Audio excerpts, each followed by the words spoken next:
domestic violent extremism is our greatest threat right now. And regrettably, we have seen a rise in white supremacy. The most dangerous terrorist threat to our homeland is white supremacy.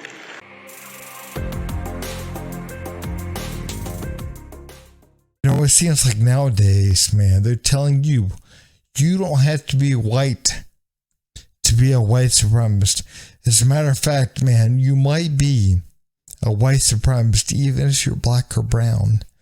If you disagree with anything with the LGBTQ type folks, if you disagree with hanging up pride flags in schools, if you disagree with having pride festivals at your kid's school, then you can be labeled a white supremacist. And you might already be. You might be an extremist. You might. But hey guys, if you would, please like, subscribe, and leave a comment down below. Thanks. Vote Democrat or you're a racist. That's the focus of tonight's angle. Now, have you noticed a growing trend in America? White supremacist organizations are popping up all over. North, south, east, west. Racist groups are gaining traction. Now, I'm talking about white supremacist book clubs, white supremacist bowling leagues, white supremacist garden clubs, even edgy new fashion trends for white supremacist spring breakers. There are white supremacist daycare centers where the snacks are obviously white rice, milk, yogurt, potatoes. You get the point. Now, if you believed any of that, turn off the TV, go to bed, and call your doctor in the morning. Of course, all this is ridiculous. True white supremacists, real racists, have been, thankfully, shunted to the extreme fringes of society. But to listen to the Democrats' messaging heading into 2024, you think our nation is about to be taken over by men in white hoods, even if there are no white hoods and these supposed racists are black and brown people. Being Hispanic or being black does not, or being anything, does not make you immune from being racist, from being radicalized, from being a white supremacist. Part of understanding the Latino blog is understanding that we too can be racist. Yeah. We too can feel white supremacy. We've seen a number of individuals who are clearly Latino, or at least of Latino heritage, who are white supremacists. You know what, guys, man, we got to understand that this whole white supremacy narrative is really starting to get old. And now, you're a white supremacist, even if you're a person of color, if you do something wrong to another person of color. Because, again, you bought into the narrative of white supremacy. You bought into that. So, again, if you believe that a person of color did something to another person of color because of white supremacy, you're brainwashed. You're done. You're done. If you're like, you know what, those black cops killed a black man because they're white supremacists, because they bought into the narrative, you're done. You are done, man. You need help. You truly do. And the thing is, man, people are so angry and demoralized, and I'm talking about all people, that it's so easy to tell people, hey, look, man, you can blame whatever on your life. They're like, oh, you know what, you're right. They are the ones to blame because I can't possibly be to blame for my own life. Of course, racial bias exists. It always will, sadly, and it does to this day. But what the press surrogates for the Democrats are getting at here goes much deeper.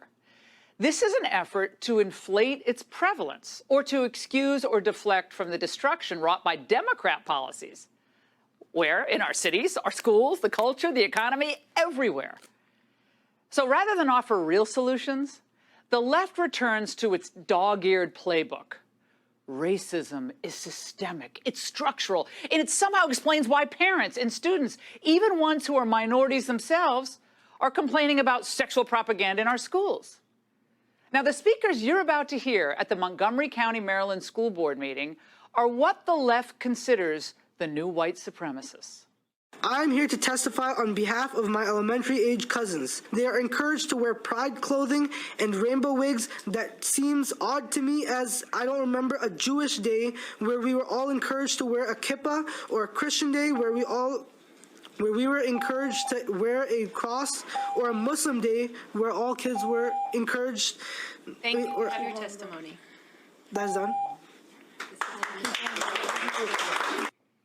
He's a young Muslim former student. Now, the new bullies are the racial and sexual propagandists who defame anyone who disagrees with their twisted mission as white supremacist. There are over 40 kids that I know who don't want to learn this and really want to be here talking today but can't because they are being bullied. They are the ones being bullied when they say we don't want to learn this. They are the ones being bullied when they say this is wrong. They are the ones being bullied when they say this is against my religion. You know what, guys? We got to be honest. If that is the base of white supremacy, it doesn't look very white to me. It does not look very white to me. Maybe because it's not. Maybe because it's not white supremacy at all. Again, if you go to some Muslim country, somewhere in the Middle East, and you try to have Pride Day or Pride festivals or whatever in their schools, they're going to kill you. They are going to kill you. But you know what, man? It's not white supremacy over there. So why is not white supremacy here? No, people are just sick and tired of this stuff being jammed down their throats. They're sick of it. They're sick of this stuff being jammed down their throats. It doesn't matter if you're Christian, Muslim, whatever. They don't want that kind of stuff. Again, we're sick of it. We're sick of our kids being indoctrinated. It's not white supremacy at all. There's no white people even there. But again, that's what they got to make you believe so they can justify what they're getting ready to do. What they're doing, what they're trying to push. Again, they're trying to get people to believe this hate. That hate is the reason why they're not making everything rainbow. And it's not. It's not. You know, people are just kind of getting really sick of this stuff.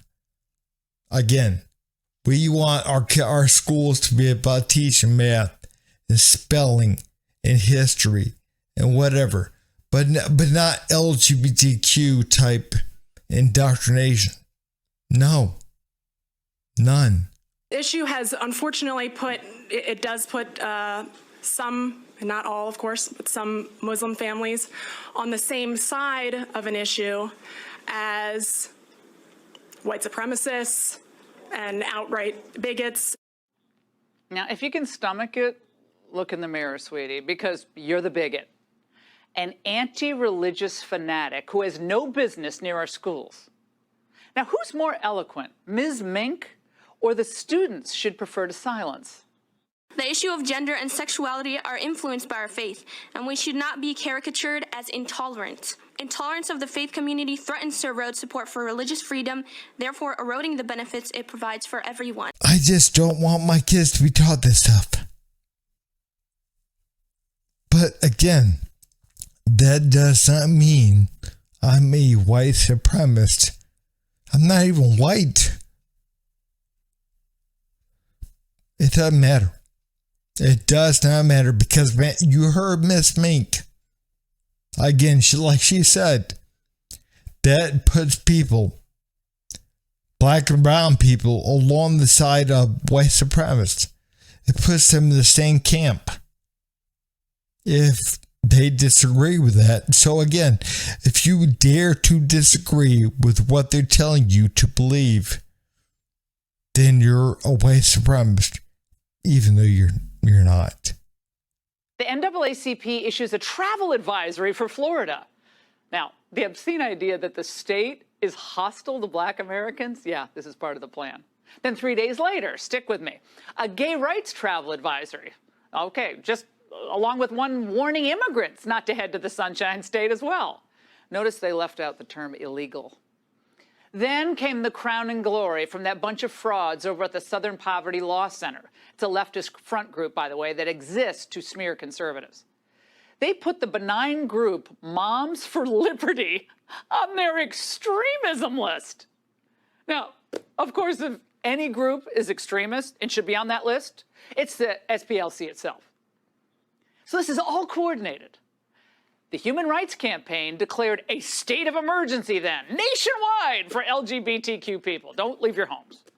Then today, obviously feeling left out of all the fear-mongering, the Associated Press, of all places, runs with this story, claiming that gay and black kids now feel less safe in schools. We have to be honest, man. What is going on here? They don't want you speaking up. They don't want you to say, hey, look, I disagree with your narrative. I disagree with what you're trying to push. It doesn't matter. It does not matter if somebody's white or black or whatever, straight, gay. They disagree with what you're trying to push. You're labeled as a white supremacist. And again, what they do is they go after people like Ron DeSantis in Florida because he dares speak up about this kind of stuff. He dares say no. And again, what do? They go in there with travel bans. The NAACP. The LGBTQ folks, they go in there with travel bans. We have to stop traveling in the state because, again, gay people and people of color don't feel safe in the state. Really? Really? We got to be honest, man. Again, what is going on here? They're telling you what to believe. And if you don't believe it, they attack you. And they try to make you feel like, hey, I shouldn't speak up. I should not speak up because, again, if I do, then I'm going to be labeled as an extremist. Just like the Moms for Liberty. We have to understand what is happening. What is going on? Again, they don't want you speaking up. They want to label you as a white supremacist, even when you're not white.